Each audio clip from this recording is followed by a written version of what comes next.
कहानी का नाम घर वापसी। मिसेस गुप्ता मेन गेट पकड़कर खड़ी अपने घर को निहार रही हैं और आंखों से निरंतर आंसू की धार बह रही है। उनके पैर उठ ही नहीं रहे थे। ऐसा लगता था कि मन भारी हो गया है। चलिए मम्मी, जल्दी कीजिए वरना पहुंचने में बहुत देर हो जाएगी। और आप जानती हैं कि हाईवे पर रात को गाड़ी चलाना बहुत मुश्किल होता है। कहते हुए सुरेश ने गाड़ी का पिछला दरवाजा खोलकर उन्हें बैठाया।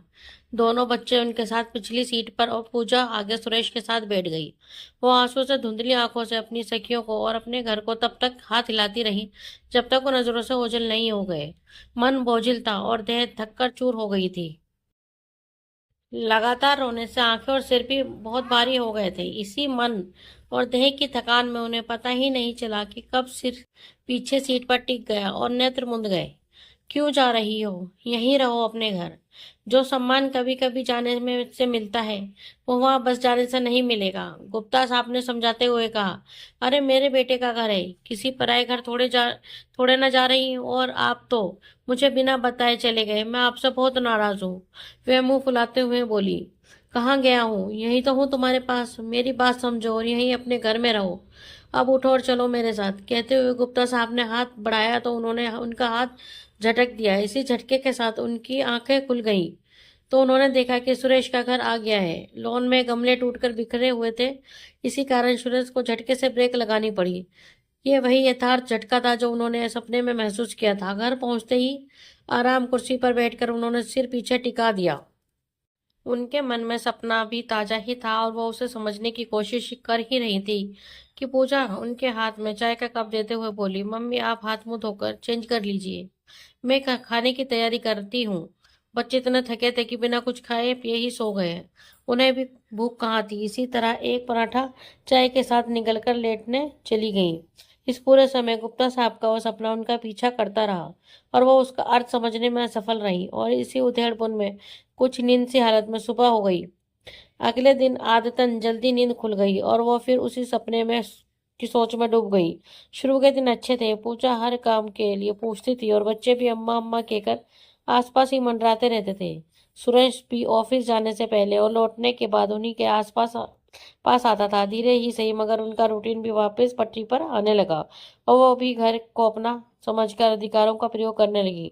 वहां सबके बीच उन्हें अच्छा ही लग रहा था पर फिर भी उन्हें वहां बोरियत होती थी।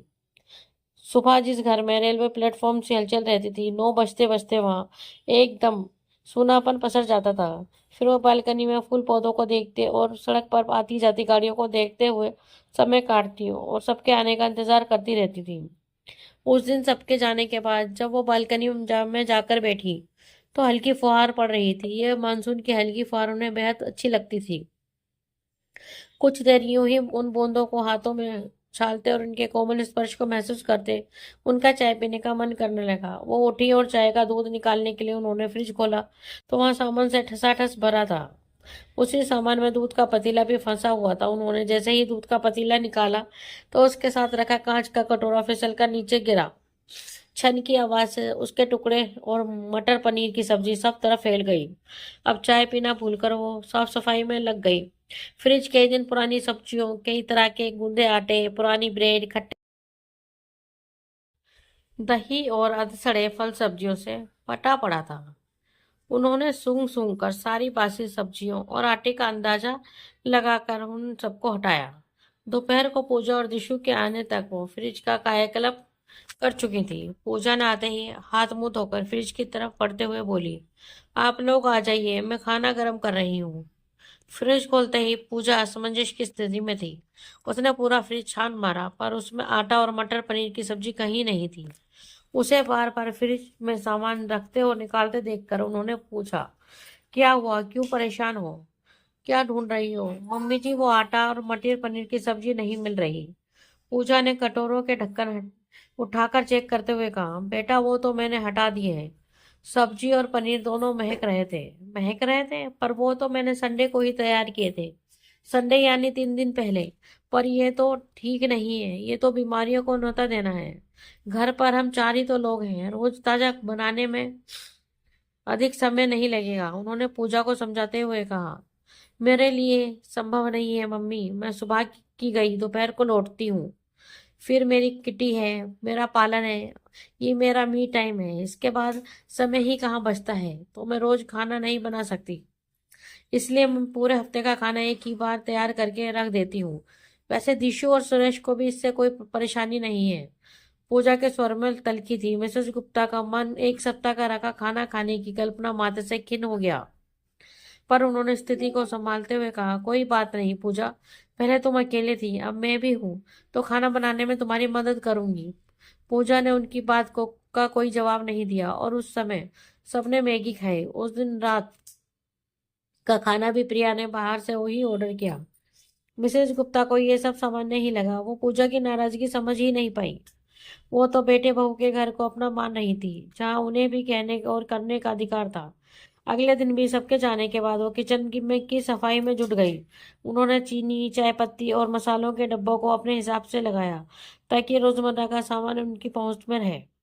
ये सब काम निपटाते निपटाते पूजा और दिशु के आने का टाइम हो गया। एक बार उन्होंने चमचमाती किचन को देखा और अपने आप को कहा, आज तो मुझे समय का पता ही नहीं चला। वो मन ही मन घर का हिस्सा बनकर बहुत खुश थी। तभी दरवाजे की घंटी बजे। उन्होंने बड़े उत्साह से दरवाजा खोला और दिशु के हाथ से बस्ता लेते हुए पूजा से बोली, तुम लोग हाथ मुंह धो लो, आज मैंने खिचड़ी बनाई है। पूजा ने कोई प्रतिक्रिया नहीं दी और वो सीधे किचन में चली गई। मिसेस गुप्ता भी दो बार प्रशंसा के सुनने की ललक में पूजा के पीछे ही हो ली। वे खाने की प्लेट निकालते समय बार बार पूजा की तरफ देख रही थी कि शायद वो कुछ कहे, पर उसने कुछ नहीं कहा। वे मन महसूस कर रह गई। खाने के बाद वे कमरे में आराम करने चली गई। वो दिन भर की इतनी थकी थी कि लेटते ही कम आंख लग गई, उन्हें पता ही नहीं चला। और जब पता चला तो शाम के 7 बज चुके थे। पूजा और सुरेश के बीच तेज बहस हो रही थी और शायद उसी से उनकी आंख खुल गई थी। तुमने आज भी खाना बाहर से ही मंगवाया है? मैं ये रोज रोज बाहर का खाना नहीं खा सकता। सूरज झल्ला रहा था। ये बात तुम अपनी माँ को समझाओ, प्रिया ने भी तेज आवाज में कहा। इसमें माँ कहाँ से आ गई और उन्होंने क्या क्या है? क्या क्या है ये तुम उन्हीं से पूछो। उनसे क्या पूछना है, तुम ही बता दो, क्यों बात को बढ़ा रही हो? इसके आगे सुनना उन्हें अच्छा नहीं लगा कि उनकी वजह से बहू बेटे में कलह हो रही है, पर उसके बाद घर में और उसके व्यवहार में सब कुछ बदल गया था, जो वह समझकर ही भी नहीं समझ पा रही थी। उस दिन के बाद रविवार तक घर में खाना बाहर से ही आता रहा और फिर रविवार वाले दिन पूजा ने मेहरी के साथ मिलकर फिर सप्ताह भर का खाना बनाकर फ्रिज में भर दिया और किचन का सामान यथावत कर दिया। इस पूरे समय पूजा ने उनसे कुछ कहा और ना ही कोई शिकायत की। वो वैसे भी कम ही बोलती थी। जो कुछ भी मुखर था वो उसके हाव भाव और काम थे, तो उसकी नाराजगी दर्शाते थे। मिसेस गुप्ता को दिशु से बहुत स्नेह था, शायद उसे भी हो, पर वो कच्ची उम्र की बच्ची थी और उस पर उसकी माँ का प्रभाव इतना अधिक था कि उस व्रत के बाहर उसे कुछ ज्यादा समझ नहीं आता था। उन्होंने दिशु की सहेलियों भी बिल्कुल पसंद नहीं थी। वो नाइट स्टे के नाम पर हर कुछ दिन में आ धमकती थी और दिशु की अनुपस्थिति में उसकी बुराई करती थी। उन्होंने दिशु को समझाने का प्रयास किया तो उसने कहा, आजकल ऐसी ही सहेलियां होती हैं। जिन सहेलियों और दोस्तों की बात आप करती हैं वो कहानियों में होते हैं।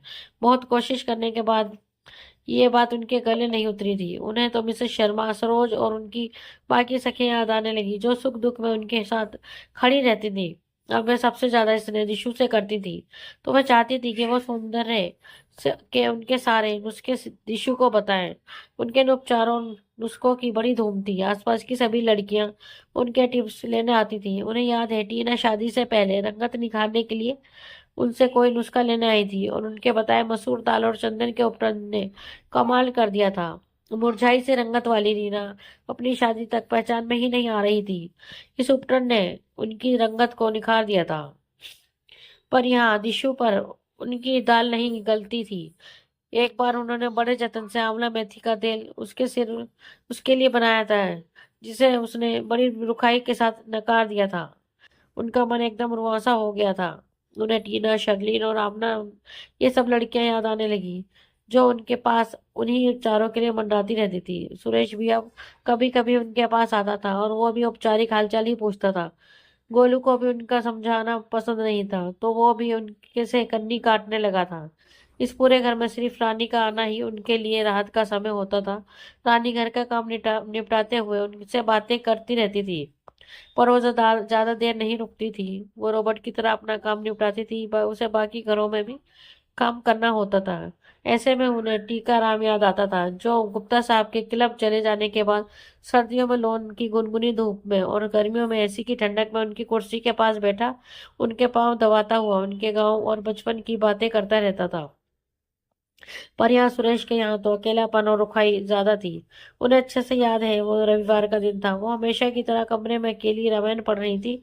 धीरे दिन बीतने लगे। सुरेश, पूजा, दिशु और गोलू सब व्यस्त थे। सबके अपने अपने प्रोग्राम थे और वो किसी भी में भी फिट नहीं होती थी। दिशु की सहेली के जन्मदिन की पार्टी थी, गोलू का क्रिकेट मैच था, पूजा की किटी थी और सुरेश को क्लब जाना था। मतलब सबके कार्यक्रम सुबह से तय थे।